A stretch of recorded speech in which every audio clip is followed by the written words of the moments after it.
Hello everyone, welcome to channel learn with ease. आज का topic है अकाउंटिंग रेशियोज का, जिसमें हम सॉल्व करेंगे question number 28 chapter 3 D K Goyal की बुक से, class 12 accounts. Online sessions, online classes अगर आप चाहते हो, इंटरेस्टेड हो, तो मुझे इस नंबर पर अपना नाम और क्लास व्हाट्सएप कर दो। आप मुझे फॉलो कर सकते हो Telegram channel learn with ease official, जहां पर आप अपने डाउट्स और कमेंट्स लिख करके भेज सकते हो। तो आपको यहाँ पर निकालनी है डेट इक्विटी रेशियो। आपको दी है टोटल एसेट्स 2,30,000, टोटल डेट्स है 1.5 लाख और करंट लाइबिलिटीज है 30,000। अब ये कैसे निकालोगे? देखो, आपको डेट इक्विटी रेशियो निकालने के लिए चाहिए लॉन्ग टर्म डेट्स और शेयर होल्डर्स फंड या नेटवर्थ, ये चीजें चाहिए। तो लॉन्ग टर्म डेट्स आपकी क्या होती है? Long term borrowings plus long term provision, जिसे हम क्या कह सकते हैं, एक तरह से total debts minus current debt. यही है ना?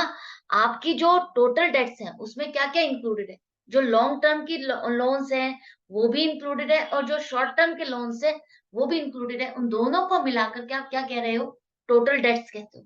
तो टोटल डेट्स में से अगर आप करंट डेट्स को माइनस कर दोगे तो आपको क्या मिल जाएगा? लॉन्ग टर्म डेट्स मिल जाएगा, और वो है आपका 1.5 लाख माइनस आएगा। ये माइनस होगा, -30,000, 1,20,000 हो जाएगा। क्लियर है? 1.5 लाख में से 30,000 माइनस करोगे तो 1,20,000 आएगा। टोटल डेट्स में से करंट डेट्स को माइनस करोगे तभी लॉन्ग टर्म डेट्स आएगा। ये माइनस है, प्लस नहीं है, इसको करेक्ट कर लेना। ये क्लियर हो गया? तो आप जैसे जैसे क्वेश्चंस को सॉल्व करते हो तो आपको नई नई चीजें पता चलती है। नई नई एक फॉर्मूले को आप किस तरह से मोल्ड करके नई चीजें बना सकते हो, नई चीज, नई इंफॉर्मेशन में से अपने फॉर्मूले को कैसे बना सकते हो, फॉर्मेट कर सकते हो।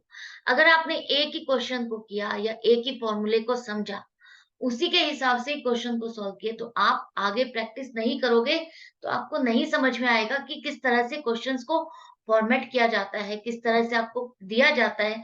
आपको तभी समझ में आता है जब आप क्वेश्चंस को सॉल्व करते हो। तो यहाँ पर लॉन्ग टर्म डेट्स आपने निकाल ली। इसी तरह से आपको चाहिए शेयर होल्डर्स फंड। तो शेयर होल्डर्स फंड के लिए या तो शेयर कैपिटल और रिजर्व्स एंड सरप्लस चाहिए, जो कि यहाँ पर नहीं दिया। दूसरा, आप हम किससे कैलकुलेट कर सकते हैं इसको? नेटवर्थ के थ्रू। तो नेटवर्थ आपकी क्या होती है? जो टोटल एसेट्स, जो आपके एसेट साइड का टोटल है उसका टोटल लो, उसमें से माइनस कर दो सभी डेट्स को। जितनी भी टोटल डेट्स हैं, long term debts and short term debts, उन सभी को माइनस कर दोगे तो आपको क्या मिल जाएगी? आपको मिल जाएगी share holders fund, share holders fund या नेटवर्थ। तो यहाँ पर आपके पास total assets minus total debts करते हो तो 2,30,000 माइनस 1,80,000 आएगा। 80,000 नेटवर्थ आ गई है। अब आप रेशियो इसको इजीली कैलकुलेट कर सकते हो।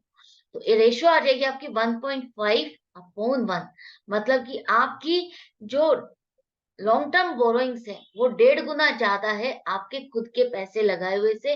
ओनर की कैपिटल से 1.5 गुना ज्यादा है लॉन्ग टर्म बोरोइंग्स। तो ये आपकी कंपनी की फाइनेंशियल पोजीशन को अच्छा दिखा रहा है। ठीक है, बहुत ज्यादा अच्छा भी नहीं है।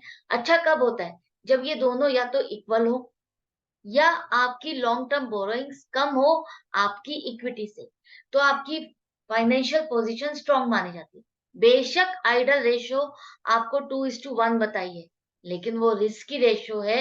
वो रिस्की फाइनेंशियल पोजीशन है। जब आपकी डेट थी 2 गुना हो गई आपकी इक्विटी से, आपके जो खुद के पैसे लगे हुए हैं उससे 2 गुना तो आपने लोन लिए हुए हैं। तो उससे आप अंदाजा लगा सकते हो कि आपने जितनी भी एसेट्स खरीदी है या जो भी आपके बिजनेस चल रहा है, वो ज्यादातर डिपेंडेंट किस पर है? बाहर के पैसे पर है, जो कि आपने लोन पर लिया हुआ है।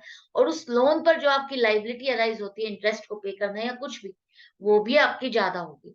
तो आपके लिए बेनिफिशियल ये होता है कि आपका जो ये कॉम्बिनेशन है, प्रोपोर्शन है डेट और इक्विटी का, सेम रहे या थोड़ा बहुत ऊपर नीचे रहेगा तो भी चलेगा। उससे आपकी long term financial position, long term financial policies strong बनेगी, साउंड बनेगी। तो मिलती हूँ नेक्स्ट वीडियो में नेक्स्ट क्वेश्चन के साथ। लेकिन आपको अपनी प्रैक्टिस जारी रखनी है ताकि आप इसे अच्छे से समझ सको कि क्वेश्चन पेपर में अगर क्वेश्चन फॉर्मेट आएगा तो वो किस तरह से पूछा जाएगा।